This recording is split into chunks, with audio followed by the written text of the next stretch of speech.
अच्छे से गुणवत्ता तथा अच्छे से उपज के लिए सबसे महत्वपूर्ण चीज होता है वो है पोटास। वैसे तो फसल के उत्पादन के लिए NPK ये जो तीनों का कॉम्बिनेशन होना बहुत जरूरी होता है और तीनों का डिफरेंट डिफरेंट काम रहता है। तो आज के यार वीडियो में हम लोग पूरी तरह से देखेंगे कि पोटास का क्या यूज है तथा पोटास का हम लोग कैसे यूज करें और इसका क्या क्या फायदे होते हैं। पोटास एक ऐसी चीज होता है जिसको डालने के बाद उसका असर पत्ते पे दिखता नहीं है, जिससे कि किसान इसकी वैल्यू को समझ नहीं पाता तथा इसको बहुत ही कम डालते हैं। चाहे आपकी बात करूं या मेरी बात करूं, हम लोग भी पहले पोटास को बहुत कम ही डालते थे, लेकिन जब से पोटास के बारे में पता चला तो मैं पोटास की मात्रा को बराबर देता हूं। तो फिर सबसे पहले देखते हैं कि जो पोटास का क्या क्या फायदे होते हैं तथा पौधे में ये किस तरह से वर्क करता है। पोटास का जो मेन काम रहता है दाने के आकार को बढ़ाना, ये उसका महत्वपूर्ण काम रहता है। दाने के आकार को बढ़ाता है जिससे कि उत्पादन ज्यादा होता है, उपज हमको ज्यादा प्राप्त होता है। इसका दूसरा रहता है ठंड तथा बादल के मौसम में प्रकाश संश्लेषण की क्रिया को बढ़ाना। प्रकाश संश्लेषण की क्रिया ये होती है जो पौधे के जो खाना बनाने का प्रोसेस होती है हम लोग बोलते हैं प्रकाश संश्लेषण की क्रिया। तो अक्सर ठंड के मौसम या फिर जब बधाई रहती है तो उस समय सूर्य की किरण पौधे को पर्याप्त मात्रा में मिलता नहीं है, जिससे मात्रा में अपने लिए खाना बना नहीं पाते हैं और उनका विकास रुक जाता है। तो पोटास इसको मदद करता है। तीसरा होता है प्रोटीन के निर्माण में सहायक। प्रोटीन बहुत ही इंपॉर्टेंट रोल करता है पौधे को ग्रीनिश रखने के लिए, पौधे को हरा रखने के लिए, पौधे को बढ़ाने के लिए, उसमें फ्लावरिंग वगैरह लाने के लिए। तो ये प्रोटीन की जो मात्रा है उसको बढ़ाता है। इसके साथ साथ ये स्टोमेटा को ओपन और क्लोज करता है। स्टोमेटा कहने का मतलब जैसे हम लोग नाक से सांस लेते हैं तो पौधे स्टोमेटा से सांस लेता है जो कि कार्बन डाइऑक्साइड और ऑक्सीजन का आदान प्रदान करता है। स्टोमेटा पत्ते पे रहते हैं, तो स्टोमेटा खुलता है, स्टोमेटा बंद होता है, तो उसमें श्वसन की क्रिया होती है वो कंप्लीट होता है। अगर स्टोमेटा ओपन रह जाता है तो उससे क्या होता है कि जो पौधे से पानी की मात्रा जो है वो धूप में उड़ने लगते हैं और पौधे मुरझाने। आपने कभी कभी नोट भी किया होगा कि पर्याप्त नमी रहने के बाद भी पौधे मुरझाते हैं, तो उसका मेन कारण रहता है कि उनका स्टोमेटा का खुला रहना या फिर अनियमित समय में खुलना, अनियमित समय में बंद होना। तो ये जो अनियमितता है इसको दूर करता है पोटास। इसके बाद है एंजाइम को एक्टिव करना। पौधे में लगभग 60 या 62 ऐसे एंजाइम रहते हैं जिसको पोटास एक्टिवेट करता है।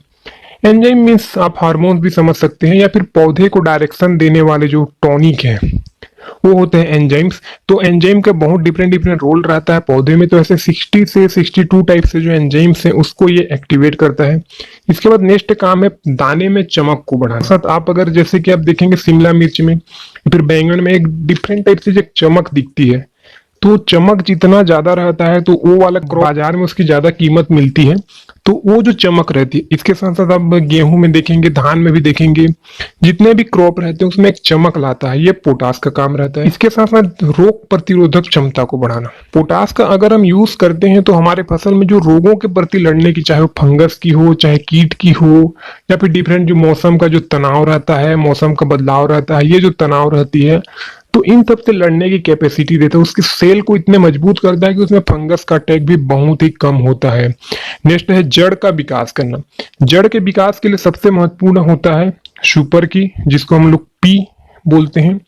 तो सुपर का काम रहता है जड़ को बढ़ाना, लेकिन पोटास का काम रहता है जड़ के गुच्छे को बढ़ाना, है ना। सुपर से हमारे जड़ तो बढ़ जाते हैं फसल के, तो लेकिन उसके जो गुच्छापन रहता है वो जड़ के जो सेकेंडरी जड़ होती हैं जो पोषक तत्व खींचते हैं उसको बढ़ाने का काम करता है पोटास।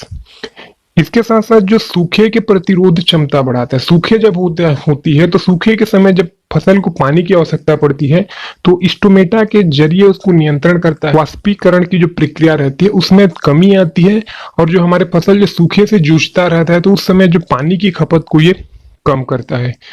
इसके साथ साथ ये क्या कहते हैं, हाई और लो टेम्परेचर जो होती है, कम और ज्यादा तापमान में जो डिफरेंट आती है, तो लो और हाई और टेम्परेचर के समय भी ये पौधे को इतना अच्छे से दृढ़, जो पाला का असर हुआ वो भी कम पड़ता है और ज्यादा टेम्परेचर में पौधे जल्दी से झुलसता भी नहीं है। तो ये पोटास का काम रहता है। इसके बाद एक इंपॉर्टेंट रहती है कि फसल में मीठापन लाना, शर्करा की मात्रा को बढ़ाना, स्टार्च की मात्रा को बढ़ाना।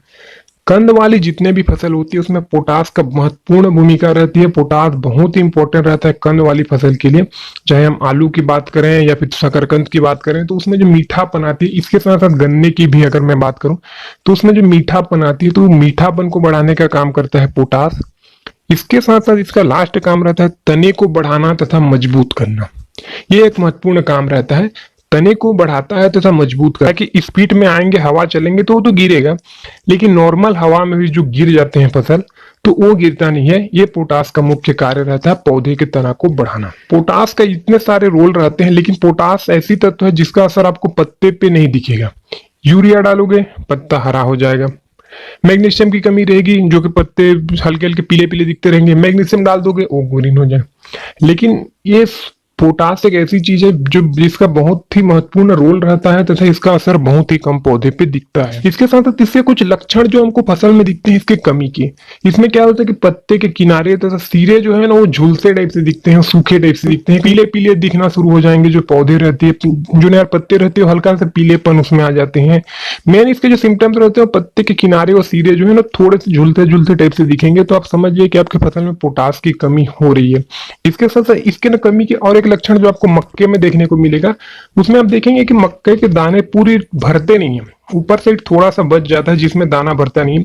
तो आपके फसल में जितने भी पोटास की कमी होगी तो दाना उतने ही कम भरेंगे और खाली स्पेस उतना ही बचेगा।